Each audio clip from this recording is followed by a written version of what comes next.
大家好，我是蜡烛，我们做一期资本故事。前2期视频把我吓死了，我刚转型做科普，5万个硬币给我砸懵了。很多人问我是做什么工作的，你们就当我是个大佬吧。大家这么有诚意，必须得拿出我压箱底的干货来做视频了。这次来扒一家公司，讲一个美版贾跃亭的故事，但这是一个成功的案例。在前几天疫情爆发期间，病毒领域的王者吉利德也发布了去年的财报 ，Q4 净利润暴涨近900倍。他们研发的抗冠病毒药物瑞德西韦作为同情用药，也在中国进行了实验。什么是同情用药？视频里不太好说，大家可以百度。很多人说吉利德这个名字看起来很像屌丝垃圾化工股，但实际它是当前宇宙最强的医药研发公司。虽然很多人没听过，但它未来的产品会与大家息息相关，大家续命就靠它了。这期视频后半部分甚至可以指导大家选工作。在医药领域，无论是做1级市场还是2级市场，空手套白狼接白刃的吉利德作为医疗界的苹果，本身就是大家的必修课。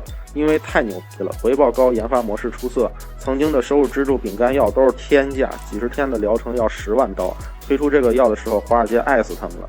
当时这公司是整条街最靓的仔，后来又因为疗效太好了，好到把这个病快消灭了，病人没了，市场也就没了，以致自己的股价也在3年内被腰斩。这梗一直流传到今天。吉利德的创始人叫 Michael Reardon， 名字跟乔丹名挺像，所以我们就叫他奥蛋吧。这个人有多牛牛到我好像在中国很难找到一个类似的人。吉利德是他在1987年29岁时创办的，创始人27岁医学博士毕业。我也查了他的影响因子，是真的低，学术水平低到不知道咋混毕业的，就是个弟弟。所以他毕业估计也混不了科研圈，就去干风投了。干了2年就辞职创办医药公司了。他干公司的第一笔钱哪来的呢？就是他老东家投的。后来他的老东家还投资过优步。吉利德前3年什么上市产品都没有，全是概念。在持续亏损的情况下，竟然连续完成4次融资，总计1.4亿美金。91年就开始筹划上市了。大家现在看这些钱可能没啥感觉，但那可是91年前后，大概来上10家吉利德能顶当时中国 A 股总市值了。成功上市后又过了3年，公司依旧没产品。我这里也解释一下，早期投资尤其是1级市场，人家认为你的公司值多少钱，基本靠的就是给大佬讲故事的能力。那像 UP 搞的续命科学领域投资，这2年确实也比较火，比如谷歌投资的 Calico 项目，研究长生不老的；李嘉诚投资的 Chromadex， 还有微软的脑计划。相比别的领域，生物科技总是能让资本极度兴奋，但在这个领域还真不一定就是为了逐利。各位可以跟我一起想象，你已经成为了财务自由的大佬，年龄也不小，拥有2家上市公司，你觉得接下来你的追求是什么呢？大多数还真就是长生不老，极少数是想当老师啊。那基于我们国内的国情，你到不了50岁是成不了大佬的。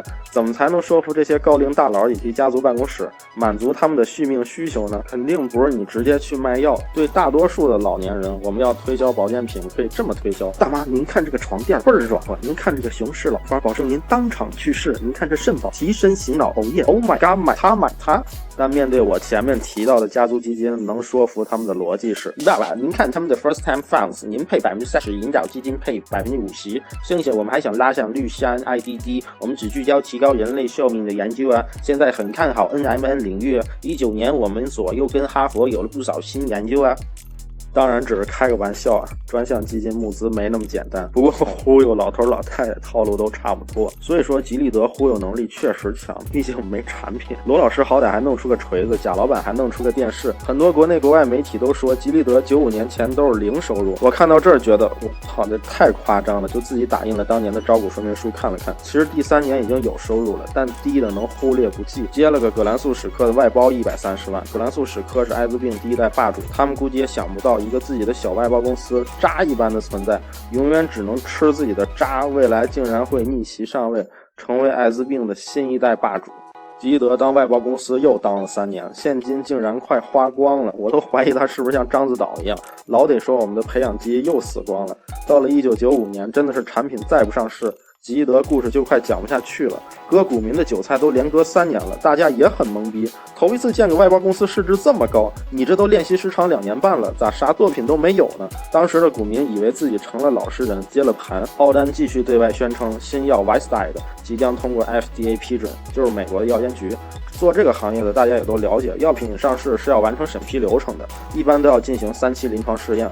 这也是为什么我在上期视频评论新冠病毒立刻有特效药能用是不可能的。但是奥丹装逼的能量释放不完，立刻发公告，虽然将来我们只有这一款药，但我们治疗方案宇宙最强，每年起码进账1个亿，靠吹爆这款新品，愣是又先后发行400万股。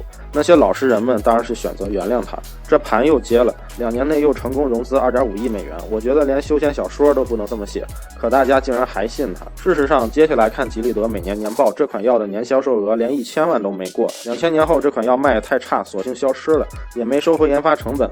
但那已经不重要了，因为吉利德早已经晋升成了资本，成为了猎手，它可以靠投资和收购更好的公司与产品来实现利润的增长了。99年前，吉利德在营收上一直没什么起色。3月，公司对外宣布以5.5亿的价格收购年销售额1.3亿的 Nexstar。这虽然是白菜价，但对于一个没盈利的公司来说，依旧算是激进行为。当然，有小朋友可能会有疑问，这公司不是一直亏损吗？账上哪来的5个亿？是的，这次收购其实是一次换股合并，委托大摩当的财顾。我也看了收购原文件，简单来说就是通过1比0.425的方案换股，外加定向可转债。简单说，结果就是2家公司是一神带一腿的关系，吉利德是那个腿，但合并后公司还叫吉利德。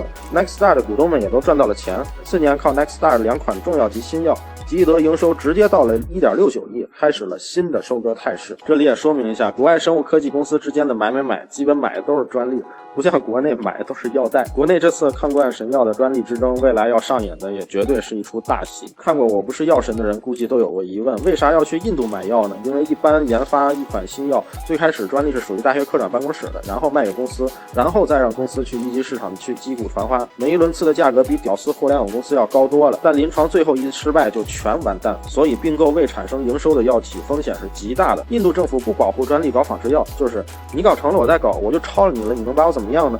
就把前面那些价值都跨过去了。后来吉利德又这样连续豪赌了4次，也不能停下来，因为犹豫就会败北，搏一搏，单车变摩托，赌一赌，摩托变冰火，包括上百亿豪赌收购 Pharmasset，也是一家只有82名员工、年亏9000万的公司，但最终这家公司让吉利德获得了数百亿美元的回报。开头说的天价饼干药就得益于这次收购，也割了全球各种发达国家医保的韭菜。有小朋友可能会问，割医保韭菜是什么意思？大家可能对医保的盘子有多大没概念。2018中国基本医疗保险基金总收入2万亿元，是远高于 A 股市场募集资金总量的，所以大家要有宏观思维啊，不要总觉得资本博弈就是股票市场那些，医保谈判某种程度上也是资本博弈，只是在中国不适用。大家也知道，中国医保谈判能力宇宙第一，当然印度也没事。针对这款神药，我20家本土药厂齐开工，售价是你1%都不到，教你做人。不止吉利德，全世界目前对印度都是傻眼的状态。为了我的号我就不多说了，但很多发达国家医保体系都被吉利德的天价打爆了，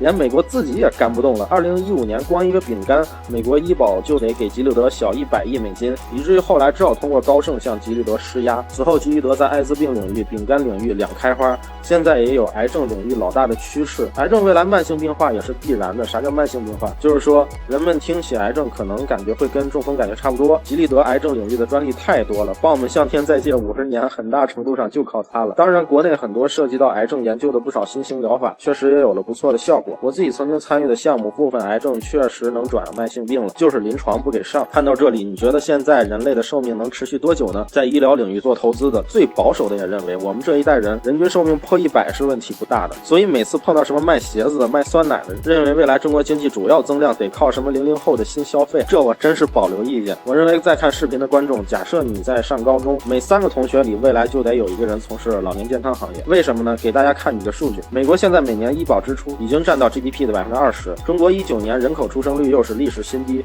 10%，10.48%，而近5年内老年人口激增了25%。中国人均 GDP 达到35000国际元时，老年人口占比是同期美国的2倍。我们用这个逻辑倒推，为了应对这一时期，国家必须要储备这样的职业人才。而且我是很保守的在预测的，我还没算科技带来的加速度。假设将来人类要完成人体和工程的结合，或者是在身体里植入芯片，充钱你就能变得更强的，就不止游戏了。虽然看似吉利德只是运气好，可有一说一，它的产品经营加资本运作的双核竞争一直是围绕在病毒学领域的，并且他们的研发以及投资负责人都很有硅谷的 geek 精神，很尊重技术的价值。我认为国内此领域最大的症结不是我们的审批政策有问题，亦或是缺少资金，而是科研成果转化的机制可以完善的地方太多了。大家不能光发论文，我的视频年度大戏会细讲这个大坑，搞科研的都可以关注啊。生物科技投资是一个跟科学界联系非常紧密的领域，我们国内基础科研已经全球 top 2水平，华人科学家迟早要占制药领域的半壁江山，而且目前国家对生物人才的储备还远未到峰值，10多年前储备的生物专业人才，这波人可能得再有10年才会出成果。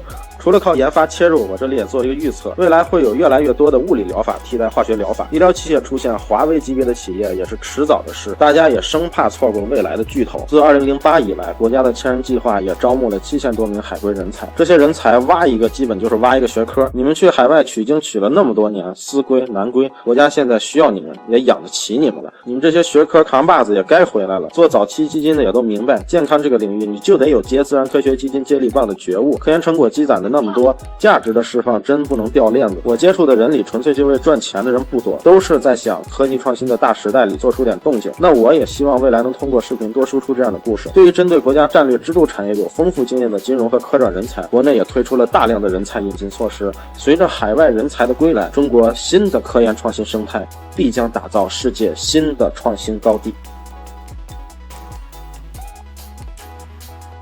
生物公众与虎，雄500年前。